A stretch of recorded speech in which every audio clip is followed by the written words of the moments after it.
तिमाही के नतीजे जारी किए हैं। तिमाही आधार पर मुनाफा और आय में 3 से 4% का इजाफा देखा गया है। नतीजों पर विस्तार से बात करने के लिए कंपनी की सीएफओ प्रिया हार्डिकर हमारे साथ जुड़ चुकी हैं। प्रिया जी, बहुत बहुत शुक्रिया अपना कीमती समय देने के लिए। अच्छा लग रहा है आपसे बातचीत करते हुए। नतीजे जो हैं बहुत ही बेहतर नजर आए हैं। अ, लेकिन जो प्रॉफिट है वो कहीं ना कहीं one of cost this quarters जो नजर आई है उसका इम्पैक्ट जरूर नजर आता है। हमें बताएं, जब और जब आने वाले क्वार्टर में या सेकेंड हाफ में चीजें और नॉर्मलाइज हो जाएंगी तो आप FY27 के लिए किस तरह के आउटलुक देंगी, किस तरह का कारोबार आगे बढ़ सकता है? अगर ये इस क्वार्टर का हम पहले दो एक मिनट के लिए बात करेंगे, इस क्वार्टर में हमारी जो रेवेन्यूज में वृद्धि हुई है वो 7.9% की वृद्धि है YOY, और डॉलर की वृद्धि हुई है 4.4% YOY। अगर हम इबिटा देखें तो हमारा इबिटा पिछले 21 क्वार्टर से बढ़ ही रहा है और इस बार भी 0.1% से बढ़ा है, तो 21.1% पे बरकरार है और लगातार इसकी स्टेबिलिटी कंटिन्यूड है। और हमने इन्वेस्टर्स को बताया दैट ये पूरा साल हम इबिटा बरकरार रखेंगे 21% तक। अगर हम नेट प्रॉफिट की बात करें तो आप देखेंगे that profit before share of profit and loss from our JV and associate companies, हमारा प्रॉफिट है नेट प्रॉफिट 191.8 करोड़। बट हमारी जो ये प्रोडक्ट कंपनीज है गोरिक्स और एंड्रीम जिसमें हमने इन्वेस्टमेंट की है, उनका जो मुनाफा होता है वो थोड़ा साइक्लिकल होता है, वो nature because they are product companies, वो थोड़ा साइक्लिकल है। इसी वजह से इस क्वार्टर में उनका लॉस का शेयर हमारा बढ़ा है और वो शेयर की वजह से नेट प्रॉफिट 169 करोड़ दिखा है। अदरवाइज हमारा जो बिफोर शेयर ऑफ प्रॉफिट 191.98 है। अगर हम अगले कुछ क्वार्टर्स की बात करें तो क्लाइंट में एक आत्मविश्वासता और निश्चितता दिख रही है, खास करके टैरिफ और जियोपॉलिटिकल मुद्दों को लेकर। तो हमारे क्लाइंट हमारे साथ बहुत ही अच्छे डायलॉग्स हो रहे हैं। इसी वजह से एक कॉन्फिडेंस है हमारे पास that H2 is going to be better और इसका हमें बहुत अच्छी उम्मीद है। और FY27 के लिए भी एक आशाजनक दृष्टिकोण है। एग्जिट क्वार्टर जो बोलते हैं हम लोग Q4, उसके ऊपर हमारी नजर टिकी हुई है और हम बरकरार जारी रखेंगे कि एक ग्रोथ स्ट्रेटेजी कायम रहे।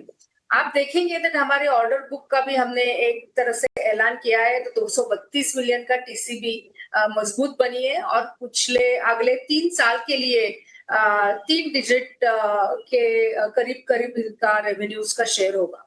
तो इस तरह से हमारा अगला साल और अगले 2 क्वार्टर्स पे बहुत ही एक आशाजनक दृष्टिकोण है। बहुत बेहतर। और जिस कारोबार में आप जुड़ी हुई हैं उसमें आर्टिफिशियल इंटेलिजेंस का काफ़ी शोर है। तो जो एआई एडॉप्शन है और जो मोर फिक्स प्राइस कॉन्ट्रैक्ट्स हैं, क्या आप उम्मीद कर रही हैं कि मार्जिन एक्सपेंशन जो है वो 27 में दिख सकता है, या आपको लगता है कि इन्वेस्टमेंट का टर्म में थोड़ा बहुत प्रेशर रहेगा? दोनों है, एक तरह का बैलेंस है। एआई के एक टूल भी है जिसके वजह से प्रोडक्टिविटी इंप्रूवमेंट भी हो रही है, जिसकी वजह से ये फिक्स प्राइस प्रोजेक्ट का कन्वर्जन भी हो रहा है, helping our operational margins. But एक तरह से ये भी है कि हमारे तरफ से नए नए जो एक्टिव्स है, जैसे साइबर सिक्योरिटी है और चाइना की इन्वेस्टमेंट है, ये भी हमारी बरकरार रहेगी। तो एक अच्छी तरह से एक बैलेंस रखेंगे।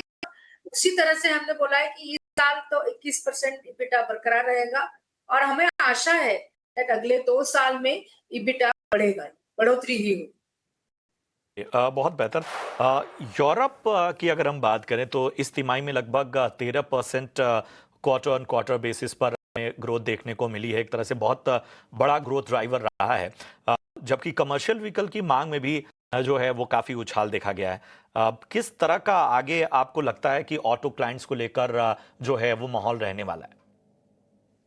यूरोपियन ओईएम के साथ हमारे बहुवर्षीय और बहुडोमेन मल्टी ईयर मल्टी डोमेन की अनुबंध की घोषणा हो सकती है। Digital cockpit, connected car, electrification, इनमें ये सब शामिल है। तो हमें भविष्य में बहुत ही अच्छा दिख रहा है वृद्धि का, स्पेशली इन यूरोप। हमारा फोकस एरिया आप बताएंगे तो दक्षिण पूर्व एशिया जैसे चाइना और भारत, इंडिया में फोकस रहेगा। मिडिल ईस्ट का भी हम विस्तार की सोच रहे हैं। सो चाइना, इंडिया और मिडिल ईस्ट का भी हमारे तरफ एक तरह का फोकस है। साइबर सिक्योरिटी पे मैंने अभी बताया कि एक तरह से विशेष ध्यान होगा। नई समझदारियां और उनके नए संदेश और उनका एक तरह से जुड़ना हमारी ऑफरिंग के साथ ये बरकरार रहेगा। तो ये इन्वेस्टमेंट तो चलती रहेगी और हमें बहुत ही एक आशादायक संकेत है हमारे क्लाइंट्स की तरफ से। इसीलिए आगे के 2 साल हमारे लिए बहुत ही मजबूत और लाभदायक रहे। प्रिया जी, बहुत अच्छा लगा आपसे बातचीत करते हुए और जिस तरह का आत्मविश्वास आप कारोबार में आगे के आउटलुक को लेकर दिखा रही हैं। उम्मीद करते हैं कि ये जो सफ़र है और कारोबार में जो बेहतरी है वो और ज़्यादा मजबूत से मजबूतर बनी रहे। बहुत बहुत शुक्रिया अपना कीमती समय देने का। आपको हमारी ओर से ढेर सारी शुभकामनाएं। चलिए, धन्यवाद, धन्यवाद। इसी के साथ अब मानस भी हमारे साथ बने हैं, तो केपीआईटी टेक पर एक राय भी ले लेते हैं। मानस, आपने मैनेजमेंट को भी सुना, नतीजों को भी गौर से आपने देखा है।